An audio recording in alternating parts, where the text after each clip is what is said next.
Hi, I'm Bob. I'm a member of the Ballarat Regional Beekeepers and I'm a hobby beekeeper. I've got 2 hives here in the back. Today we're going to chat to some people about preparing for spring. Spring's a really busy time and you've got to have everything ready to go. So now that you've prepared all your gear over winter, or are still preparing, we'll get some tips from these people about how to set it up.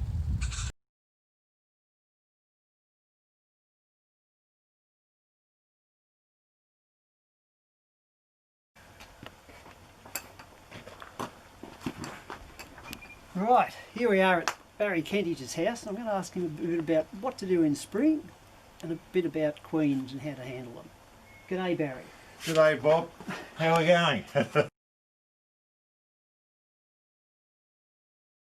So, if you're thinking about going out, the most important thing is be patient. Don't rush out. Please wait till it gets at least 16 degrees, and for a few days. Not the first day it makes 15.8. Rush out there. No, wait. Got a few days. It's 16 degrees. Sunny days. And it's a bit consistent, because the worst thing you do is rush out there, open the hive, have a poke around because you just want to see what's happening. You do a lot of damage. When you arrive at your box, just sit down beside and have a look for a few minutes. If the bees are going in and out the front, they're carrying some pollen, then you can proceed and open up and have a look. If there are no bees in there, you got to think what you're going to do. And then be prepared. If you're going to open the box, have a really good reason for doing it. It's not just have a look and see what's happening. If you're going to say, okay, I'm going to open the box, I want to check that the queen seems to be laying, well then you're going to start to look in the brood. You want to check if there's how much honey is there. So what you do, you can look at those frames on the outside of the box. Now the question is, if there is no honey and there's no, what are you going to do? Don't just sort of say, oh, there's no honey. You need to have a backup plan. If there is no queen, what are you going to do? If the brood is poor, what are you going to do? So plan ahead. The worst things you can do is just sort of have a bit of a poke around the box.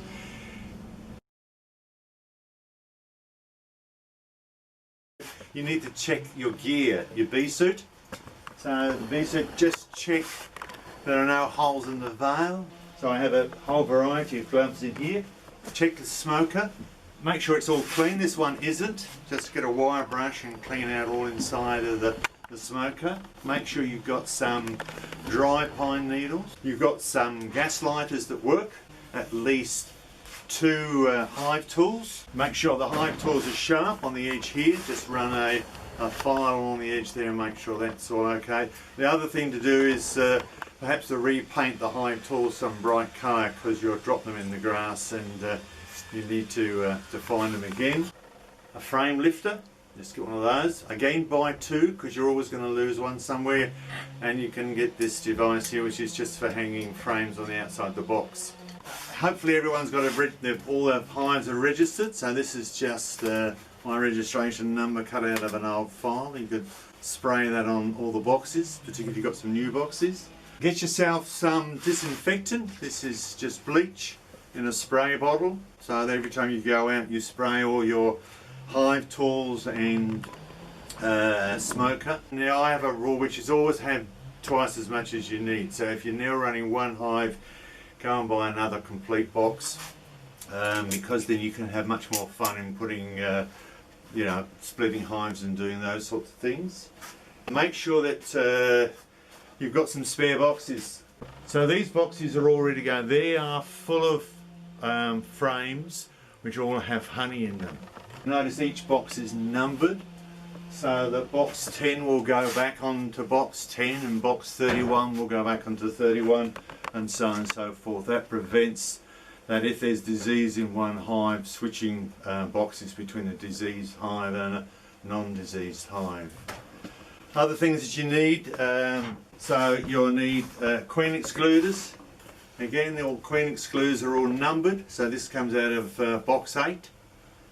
So make sure that it goes back on box 8. Don't move these things around. It's one box, one set of frames, one queen excluder, one hive mat, all numbered. So you've got them all together. You're not going to mix them around.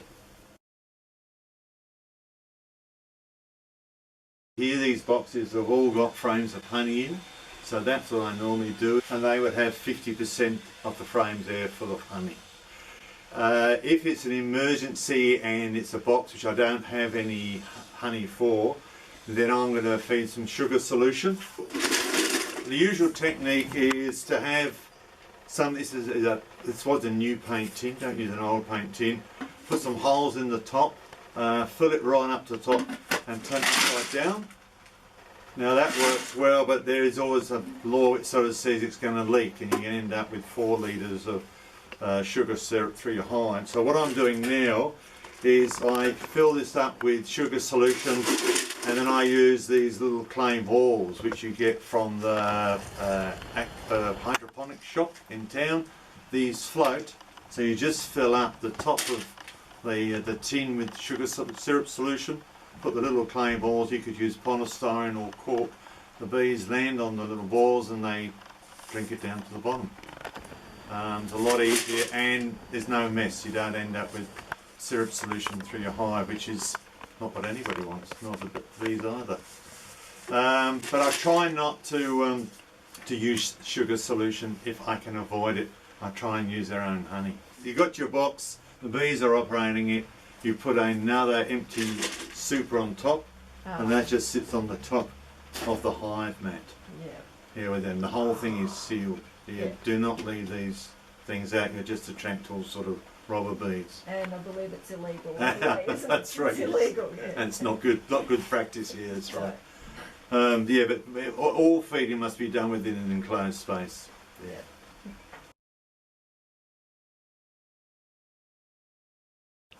So in terms of swarms, my swarms are important. Okay, I'm not so interested in swarms down the street, someone else's swarms, except from a public relations point of view. Someone phones up, I've got a swarm in the back garden, I've got young kiddies or whatever, yeah, I can go and remove that swarm. But the most important thing for your own bees is trying to at all times prevent swarming. Remember that if it swarms, up to 50% of your bees have gone somewhere else. So what I do is, if it looks like swarming time, October swarming time, make sure you're checking those hives at least every week. If you want the queen cells, you can do something with it. If you don't want the queen cells, knock them off. Although to some extent the bees will continue to lay new queens all the time. But you must be very vigilant. If you come back and someone says, oh, your swarm's gone down the street, you've lost a lot of your workforce, it's going to take a long time to get those bees back.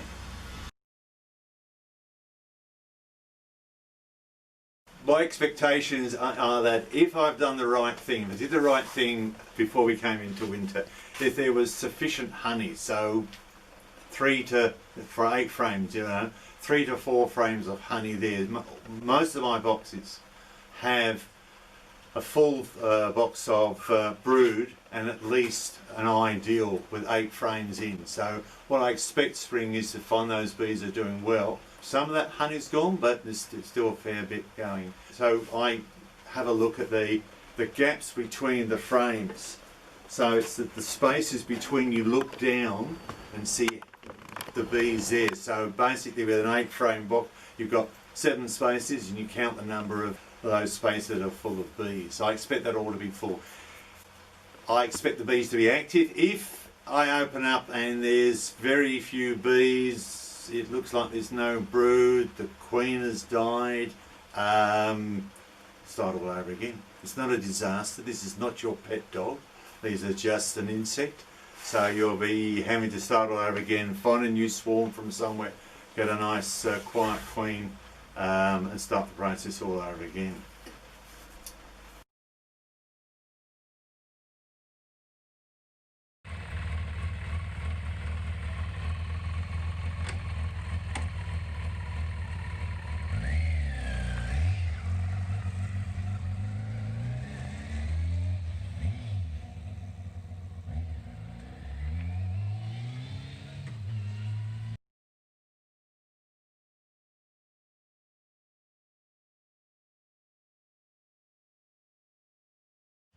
Hi, now we're at Noel's place. We're going to ask Noel about siting hives in spring. In other words, how to put them there for the best operation for the bees. Okay, Noel, tell us all about it. Okay, thanks. Over at my place, I normally have a piece of carpet underneath my hives just so the grass can't grow up in and around your hives. I normally place them on a pallet so that they're up out of the moisture a bit. As you can see, the ground's pretty wet here, so yeah, definitely keep them up out of that moisture. You know, I normally have a bit of insulation on the top to keep them a bit warmer, and I like to try and give them a spot that will get some afternoon shade. So as you can probably see here, in the winter time they're open to the winter sunshine over there. In the winter time it can come in, but with the hot summer sun that tends to come right over the top, you know, they'll get a couple of hours morning sun and then they'll get afternoon shade. So yeah, that's the kind of setup I like to run. It's not always this ideal for everyone, but you know, if you can sort of try and follow some of them guidelines, it just makes it a little bit better on the bee. So Noel, do you mow around your hives or whippersnip it, or what do you do to keep the grass down? Okay, yeah, well, I don't normally. What I do is I actually selectively graze around here with a few sheep. So I have a temporary electric fence I set up, and the sheep can come in here and they quite happily nibble the grass around the beehives and keep it nice and short. And obviously it can't grow up right through near the hive, so that's enough to keep the grass down most of the time. And should you whippersnip around one? I probably wouldn't. It does tend to aggravate bees, and they have been known to sting people just from having whippersnippers or mowers nearby. So if I can avoid that, I will at all costs. And poisoning around, keep the grass down? I don't poison anything around here. There's probably only a very few select things I'll ever use poison on around my place, and you know, I always try to be cautious to keep it well and truly away from the bees. I've had bee die off when they sprayed gorse along the edge of my property, and it was fairly substantial and way worse than what I thought it would have been. So anything to do with poisons, I try and steer clear of the hives. What I expect to find when I open my beehives would be, I would say they've probably used through about half the honey stores I've left them, because I like to leave them well stocked, so they've got plenty of stores to get them through. So I'll go through and I'll quickly take out any empty frames or any that are full that they haven't touched, and just give them a bit more room is probably one of the first things I'd do in spring. You know, just getting them ready for the flowering season ahead, give them enough room, make sure they're, you know, not too much room so that they're getting cold, but definitely so they're comfortable. So you're putting empty frames back in? Yeah, I'd be getting ready to put empty frames in, only if there's more honey in there than I thought, or maybe shuffle a few frames around, you know, depending on how the colony's sort of set up.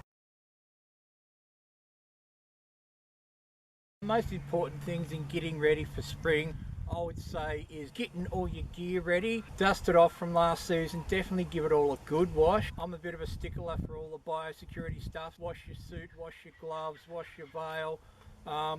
Sterilise as best you can all of your other beekeeping gear, so your smoker, your hive tools, you know, give them a really good scrub, disinfectant and all that sort of stuff. Do all that over the winter to get ready for spring and make sure everything's really spick and span and very clean. Even get your smoker out and give it a scrub out. You know, you have a build up in there from previous seasons. Winter's a good time to get in the shed and do all that stuff, and try and think ahead of what you're gonna need in spring. Most people don't realise that they'll get stuck with a swarm. I think everyone's had a swarm at some stage in their beekeeping life, so look, be prepared if your own bees do swarm, that you've got to have something to put them in. So just be prepared for that, and get any other gear you're gonna need ready for spring. You know, when I open up in spring, I could have a lot of honey I've got to take off. I need frames to put in there. Think ahead of all the things you're gonna need early in spring. You know, and yeah, the sooner you get in there in spring and open up and at least check their stores, you've got to make sure they've got something to eat. If they've got plenty left to eat, you can maybe take some of that and put some empties in, and just get ready that they could swarm, but definitely give them some room, rather than, you know, you don't have to do your full biosecurity check straight off, but definitely get in there and check they've got enough stores, they're not going to starve, and then if they've got too much stores, it can cause them to swarm, so definitely swap some out. So they're the sort of things I'd be looking at to do, you know, get ready for spring. Now, feeding bees in spring, I'm a bit of a fan of not feeding bees anything except for their own honey that they've produced, you know, either the season before or earlier that year. I got caught once before where, you know, I shared around my own honey to some of the weaker hives, and I didn't realise that I was actually feeding AFB to some of my own hives. There's a big trend now of everyone feeds their bees, and most of it's coming from America. Honestly, the only reason you should be feeding your bees is to prevent starvation. Swarms are a big issue. I think everyone should be prepared to catch any swarms that emanate from their own hives, and always be ready with enough gear to do that if or when you should need to.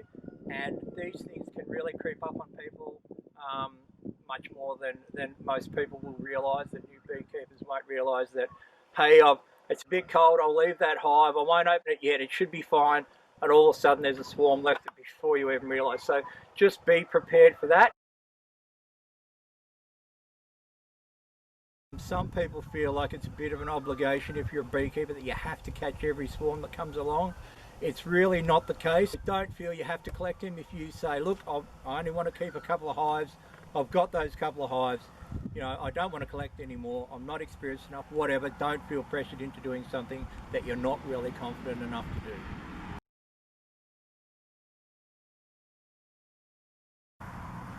Okay, now we're at Adrian and Cheryl's place. They can share their thoughts about coming into spring.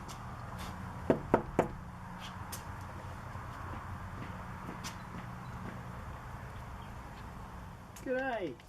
Hi Bob, come on in.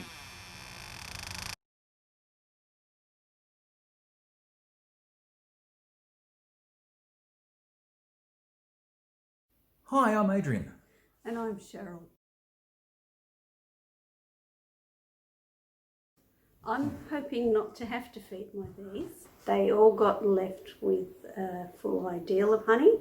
The first ideal I put on for the year was theirs. They got to keep that, and we only took anything over and above that. If I do need to feed some of them, and one of them was a new swarm last year, so they might need something, I have put aside some full frames. So if they're a bit light on in spring, I can swap out an empty for one of those full frames. I'm not planning on feeding this year. I've left them with an ideal and half the full brood box of honey. But if I do, all I've got left are some stickies and some half frames of honey. If I need to, I'll do sugar water, 2 sugar to 1 water. And I've got some feeder boxes that I'll use to put with those, and I'll just put an ideal on top of the box and these blue feeder boxes inside, and the bees will go up the middle and feed through the caps, and well, shouldn't drown. They're designed so they don't drown, but then they will empty it right down, and then when I check them the next day, if it's nice, it should all be gone. I certainly don't want to put more in that'll stay within 24 hours. So what are we going to do to be ready for spring? We've already done it, haven't we? Pretty well, I think. We cleaned up everything when we packed up at the end of the season. Before we put the frames through the freezer, we cleaned off all the excess wax and the propolis and all the messy stuff. Suits have been cleaned and packed away clean. Tools have been scrubbed with a detergent, and then a little bit of, what was the other stuff I used? Rubbing alcohol? Rubbing alcohol, yeah. Yeah. Or meths. Yeah, I think I used the alcohol. It's the same thing, doesn't matter. Close enough. You know. So we've got the boxes all together, we've got everything labelled so we know what's for which hives. Yep. I think we're pretty set. We are. There is one thing What's I'm that? doing. I'm thinking. Oh dear. So I've got boxes of bees. I've got 2 established colonies and one that's not doing so well, but it'll be okay. And I know in the ag notes it says to split the hive in 2 partway through spring. And that's what I'm going to do. That helps reduce the potential for swarms. The other part of that I'm hoping to achieve is I'll replace the queen in the process. So I'll move some fresh brood across into a new box. They'll generate a new queen, their own queen, with our own genetics that's doing well here. And then I will eventually maybe find the other one.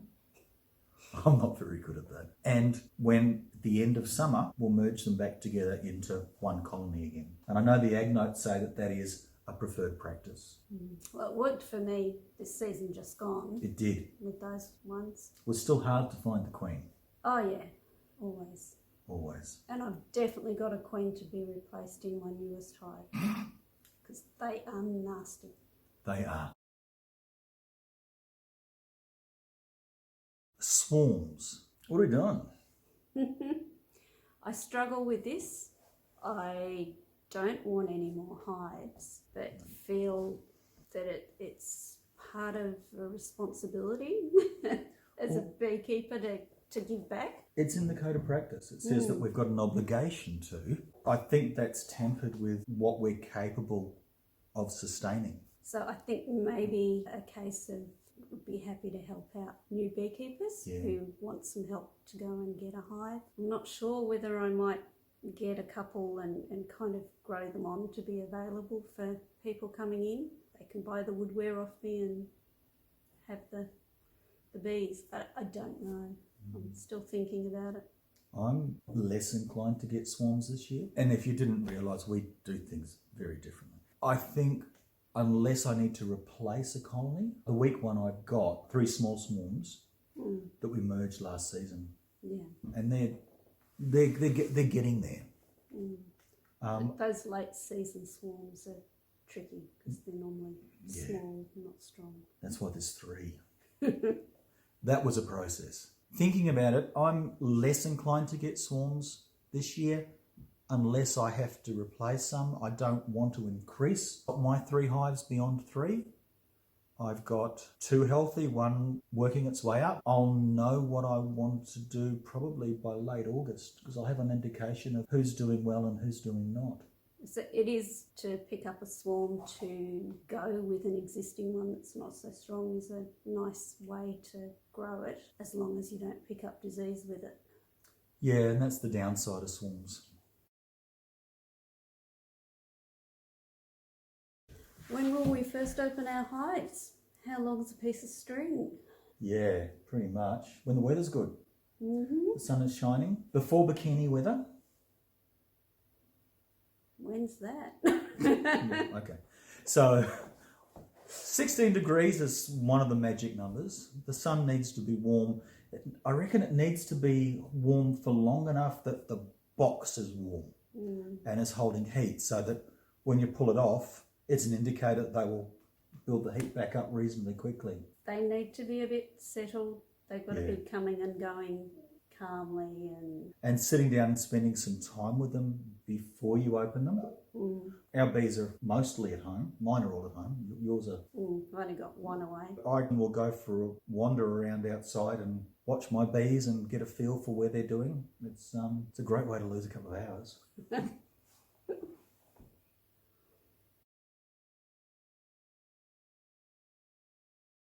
When we open our hives, what do we expect to find? Bees? Yeah, good point. Hopefully in all different stages of development. Hopefully the queen's laying. She should be doing that now, shouldn't she? Some. Yeah, some. Yeah. So hopefully we'll have eggs and grubs and workers and nursemaids and others who are ready to go out and forage. They should all be starting all their little jobs. Hopefully honey, but not too much, because if we leave them in there, there won't be any space. Yeah, but enough to build up. Enough to build up. Where we are here, we get a lot of pollen come August, September. A lot of pollen. Yeah.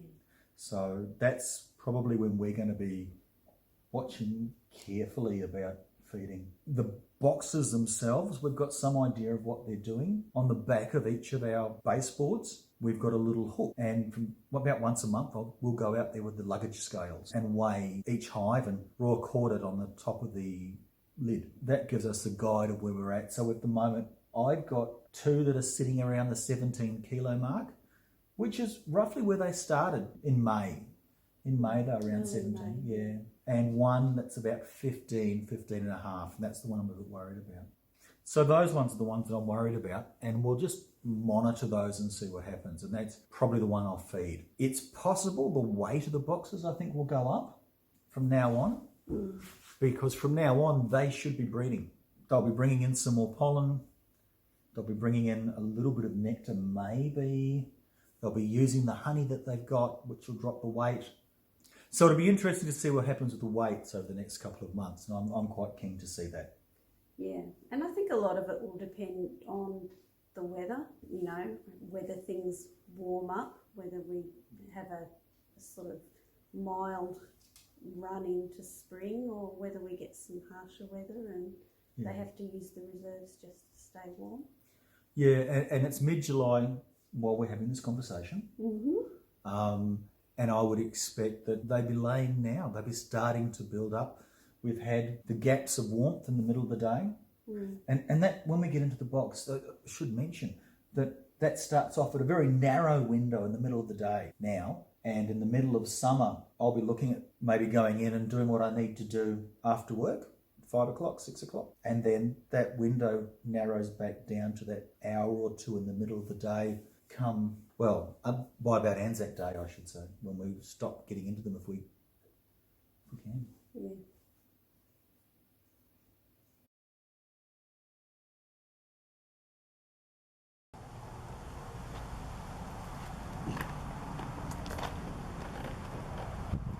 Well, now you have plenty of ideas for spring. Thanks to Barry, Noel, Cheryl and Adrian. It's good to hear from fellow club members. We all have varied approaches and experiences, but we're all doing the best for our bees. Happy beekeeping.